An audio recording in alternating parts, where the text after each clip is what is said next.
Minuto de aplauso.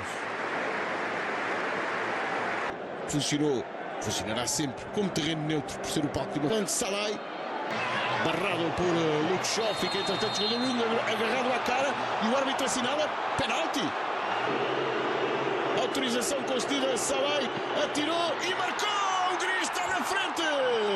Roland Salai, o sobrinho da antiga figura da seleção da Hungria, Sandor Salai, a cumprir certamente um sonho húngaro, marcar nos 3 húngaros no caminho do Grealish, vai ao chão, falta livre a favor de batido agora, a bola vai para um cabeceamento, está ainda a dançar. Santo Phil Foden, olha para a bandeira, faz um pequeno gesto, Phil Foden bateu muito, chega a baliza, Torres desviou o golo! John Stones empata para a Inglaterra! E o Wembley salta de alegria na parte reservada aos adeptos ingleses, naturalmente, porque o jogo volta a estar empatado com um golo de um defesa central na sequência de uma